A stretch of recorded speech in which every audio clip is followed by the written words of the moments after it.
Have you ever asked yourself, what is the most secure prison in the world? It is not a place with stone walls 3 feet thick. It is not a place with cold iron bars or angry guards. The most secure prison is the place where the door is wide open, but the prisoner refuses to leave. It is the place where comfort becomes a cage and safety becomes a chain. We, as modern people, often pride ourselves on being free. But look closely. Are you staying in a soul-crushing job just because it is stable? Are you staying in a toxic relationship just because you fear loneliness? Are you hiding your talents just because you are afraid of being judged? Tonight, let me tell you the story of Soli, a canary with the most beautiful voice in the world. A bird who lived in a golden cage with an open door for 3,000 days, only to forget one simple truth: that the wings on his back were born to tear through the wind, not to be folded neatly for decoration. Soli was a magnificent canary. His feathers were a golden yellow, as if woven from the brightest rays of the sun. Whenever he sang, the world seemed to stop. His voice was as clear and pure as a stream flowing over smooth stones. Soli lived in the attic of a wealthy old musician. The master loved him more than anything in the world. He spared no expense, buying Soli a massive cage crafted from strands of gold-plated copper. Inside that cage was a perfect world. The water bowl was made of crystal, always filled with pure spring water.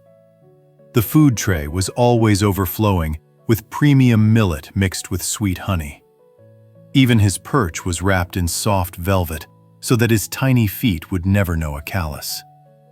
Every morning, the old musician would uncover the cage, smile, and say, "Sing, my little Soli.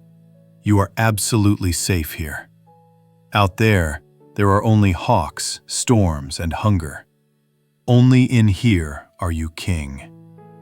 And Soli believed him. He looked through the glass window and saw the gray sparrows fighting over a dry crust of bread in the cold rain. He shuddered. How pitiful, Soli thought. Why do they have to live so miserably? I am so lucky. Soli loved his cage. He knew every inch of it by heart. 3 hops to the left for water, 2 hops to the right for food, a gentle bounce to reach the swing. His life was a smooth, straight line. No surprises, no risks, and no sky. Years passed. The old musician grew weaker. His memory began to drift like clouds in the afternoon sky.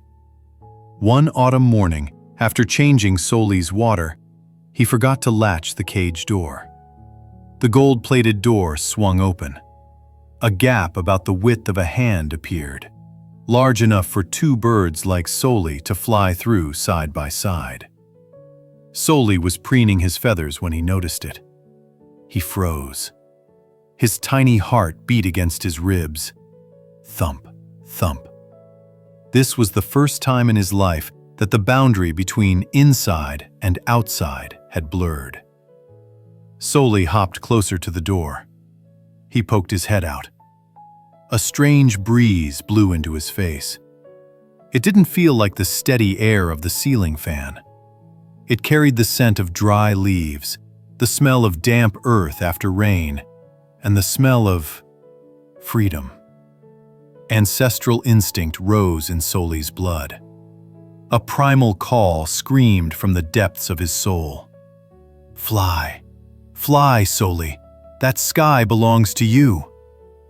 Soli stretched his body, his wings quivering, ready to spread.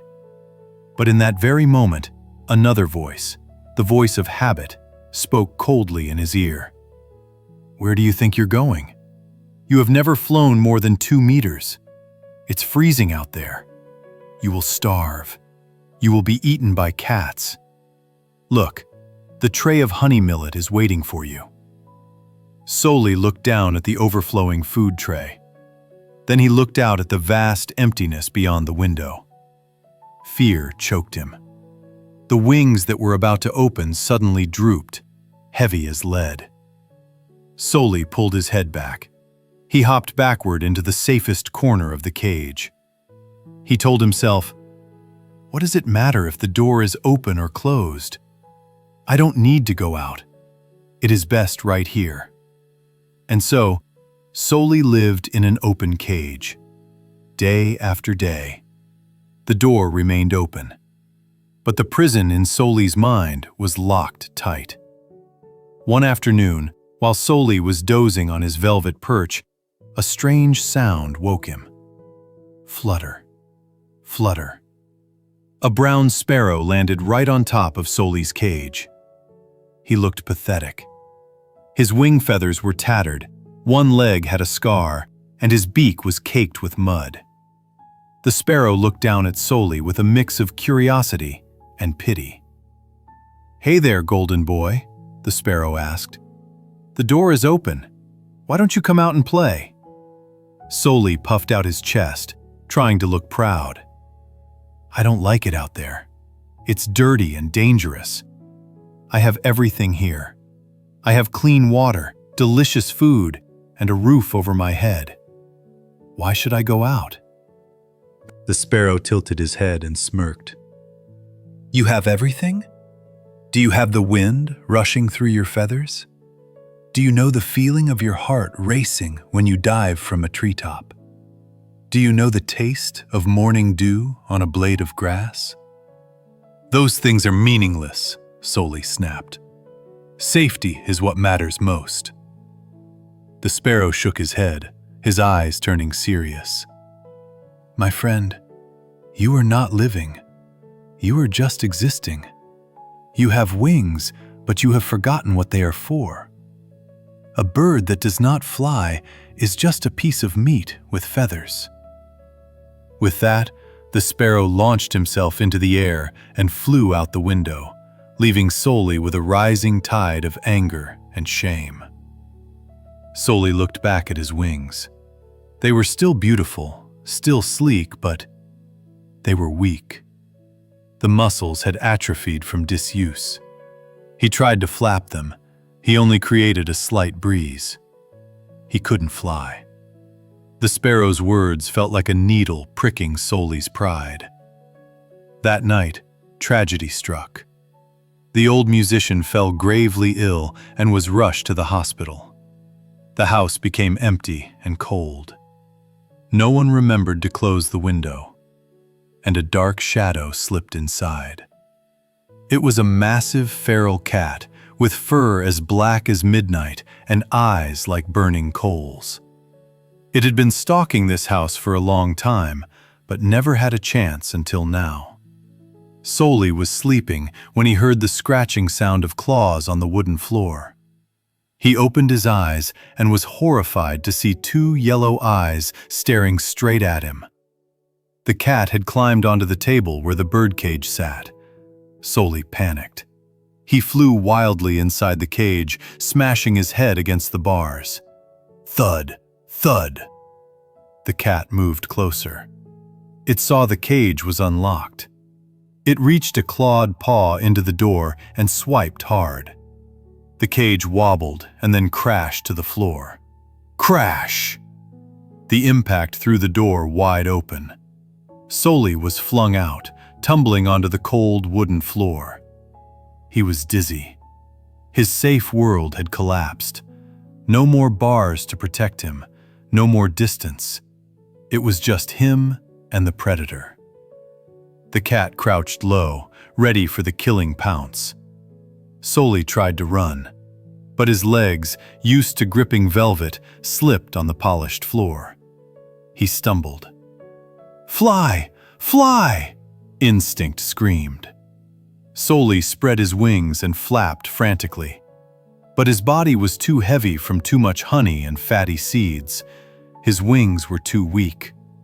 He could only hover a few inches off the ground before flopping back down. The cat lunged. Soli closed his eyes. This is it. I will die as a piece of meat, just like the sparrow said. But in the split second before the sharp claws touched his tail, a strong gust of wind from the open window blasted into the room. The wind was freezing, but powerful. Soli opened his eyes. The window was only 3 feet away.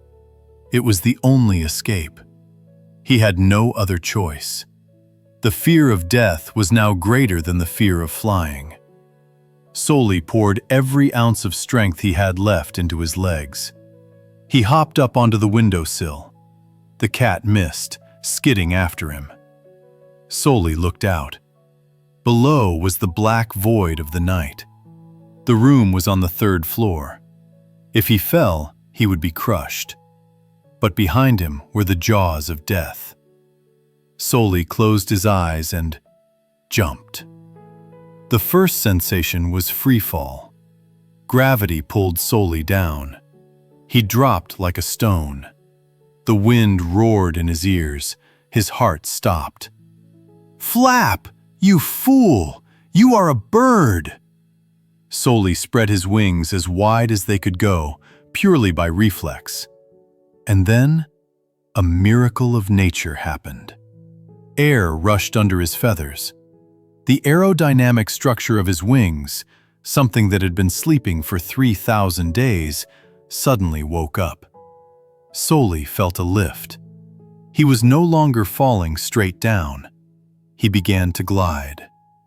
The wind caught him like a giant invisible hand. Soli flapped once.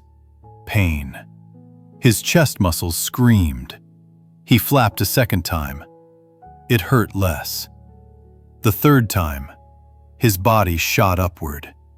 He didn't hit the ground. He was soaring high, over the old oak tree, over the roof of the attic. Soli opened his eyes wide. Before him was a night sky filled with glittering stars. The night wind caressed his body, flowing through every downy feather. A feeling of freedom exploded in his chest, sweeter than any premium honey he had ever tasted. Soli realized he wasn't heavy at all. He was weightless. He belonged here. He circled once in the air, looking down at the dark window where the broken golden cage lay. It looked so small, so cramped. How could he have stuffed his entire life into that tiny box? Soli began to sing. Not the whimpering song to entertain a master, but a song of triumph. A song that echoed through the night sky, waking up the sleeping dreams. That night, Soli didn't sleep. He practiced flying. He practiced riding the wind. He was in pain. He was exhausted, but he was supremely happy. My dear friend, Soli's story ends with the image of a small bird soaring into the sunrise.